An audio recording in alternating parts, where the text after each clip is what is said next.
السلام علیکم ورحمۃ اللہ وبرکاتہ۔ ناظرین، مرغی کا انڈا جو ہے وہ 2.25 لاکھ روپے کا جو ہے نا وہ سیل ہو گیا ہے۔ کچھ باتیں ایسی ہوتی ہیں کہ جو یعنی کہ بندہ حیرت میں پڑ جاتا ہے کہ یار مرغی کا انڈا جو ہے وہ 2 لاکھ روپے کا 2.25 لاکھ روپے کا کیسے سیل ہو سکتا ہے۔ تو اصل میں بات یہ ہے کہ سری نگر کے اندر ایک مسجد تعمیر ہو رہی ہے اور اس مسجد کے لیے مسجد کی انتظامیہ نے اور لوگوں نے چندے کا اعلان کیا۔ تو ظاہری بات ہے جس کے پاس جتنا کوئی تعاون تھا وہ تعاون کرتا رہا۔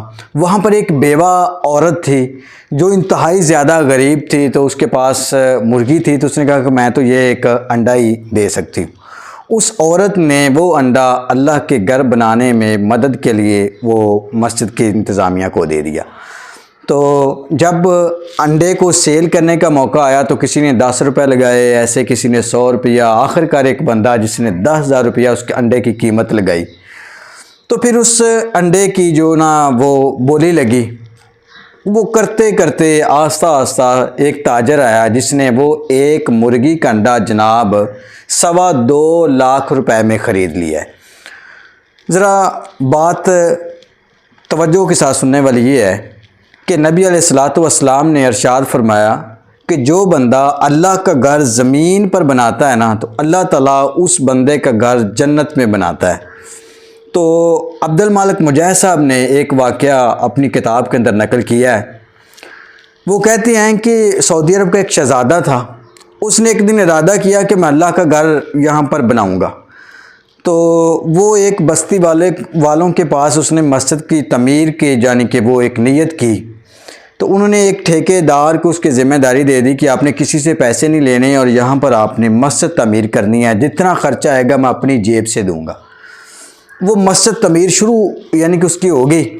ایک دن وہاں پر ایک عورت رہتی تھی، ضعیف العمر تھی، بوڑھی خاتون تھی، اس کے پاس ایک بیلچہ تھا۔ وہ وہاں پر لے گی مزدوروں کے پاس کہ یہ مسجد میں میرا بھی حصہ اتنا کو ڈال لیں، یہ بیلچہ ہے یہ رکھ لیں۔ ان مزدوروں نے یہ سمجھ کر رکھ لیا کہ یہ کون سے پیسے دے رہی ہے، چلو یہ ایک بیلچہ ہے، ہمیں ضرورت بھی ہے تو ہم اس کو استعمال کر دیتے ہیں۔ تو جب مسجد تعمیر ہوگی اور مسجد تعمیر ہونے کے بعد اس شہزادے کو ایک دن خواب آیا۔ خواب یہ آیا کہ اللہ نے اس کا گھر جنت کے اندر بنایا ہے اور ساتھ ایک محل اور بھی تیار کیا ہے۔ وہ خواب میں پوچھتا ہے کہ یہ گھر کس کا ہے؟ وہ کہتے ہیں کہ یہ اس عورت کا ہے جس نے اس مسجد بنانے میں تعاون کیا ہے۔ وہ صبح ہوئی تو اس نے کہا یہ خواب ایسے آیا ہے۔ وہ ٹھیکیدار کے پاس گیا کہ میں نے آپ کو بولا تھا کہ آپ نے مسجد میں کسی کا اور تعاون نہیں لینا۔ تو اس نے کہا کہ تعاون تو لیا ہی نہیں ہے، ایسے ایک بوڑھی خاتون آئی تھی، اس نے صرف ایک بیلچہ دیا ہے۔ آخر کار وہ اس عورت کے پاس گیا، اس کو کہنے لگا کہ آپ کے ساتھ میں نے ایک سودا کرنا ہے۔ وہ ضعیف عورت کہنے لگی کیا سودا کرنا ہے؟ اس محل کا سودا کرنا چاہتے ہو مجھ سے؟ جو اللہ نے تجھے خواب میں دکھایا اللہ نے وہ مجھے بھی دکھا دیا ہے۔ یعنی کہ ایک بندے نے اس مسجد بنانے کے لیے سارا خرچہ کیا ہے، ایک عورت نے صرف اس کے پاس وہ بیلچہ ہی تھا، اس نے وہ اس کے اللہ کے گھر میں دیا ہے۔ یعنی کہ بندے کی جتنی خالص نیت ہوتی ہے اللہ اتنا ہی اس کا اجر دیتا ہے۔ اس بیوہ عورت نے اللہ کے گھر میں ایک انڈا دیا ہے۔ تو سوچنے کی بات یہ ہے کہ ہم کہتے ہیں کہ ونڈا 10 روپے کا، 20 روپے کا، 30 روپے کا، لیکن بات یہ ہے کہ ونڈا 2.25 لاکھ روپے کا سیل ہو گیا۔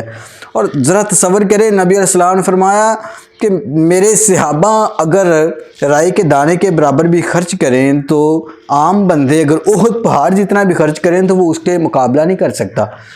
تو یہ انسان کی نیت کے اوپر ڈیپینڈ کرتا ہے کہ اگر انسان کے پاس کچھ بھی نہیں ہے، جو کچھ بھی ہے اس نے وہی اللہ کے راستے میں دیا ہے، تو اللہ تعالیٰ اس تھوڑی سی چیز کو کتنا زیادہ کر سکتا ہے۔ تو ایسے ہی سری نگر کے اندر جناب اس عورت نے مرغی کا ایک انڈا مسجد کے لیے دیا ہے اور وہ انڈا 2.25 لاکھ روپے میں سیل ہوا ہے۔ تو ہمیں اللہ کے راستے میں خرچ کرنا چاہیے۔ اور قرآن مجید کے شروع کے اندر ہی اللہ تعالیٰ نے مومنوں کی صفات بیان کی ہے، ان کے اندر ایک صفت یہ بھی ہے کہ اللہ تعالیٰ نے جو مومنوں کو رزق دیا ہے اس رزق میں سے وہ اللہ کے راستے کے اندر خرچ کرتے ہیں۔ اور نبی علیہ السلام نے ارشاد فرمایا جو اللہ کا گھر زمین پہ بناتا ہے اللہ تعالیٰ اس کا گھر جنت کے اندر بناتا ہے۔ تو یہ ہمارے معاشرے کے اندر کچھ باتیں ایسی ہیں جن کے اوپر یقین نہیں آتا، لیکن وہ ہوتی حقیقت پر مبنی ہیں۔ اللہ تعالیٰ ہم سب کا حامی و ناصر ہو۔ والسلام۔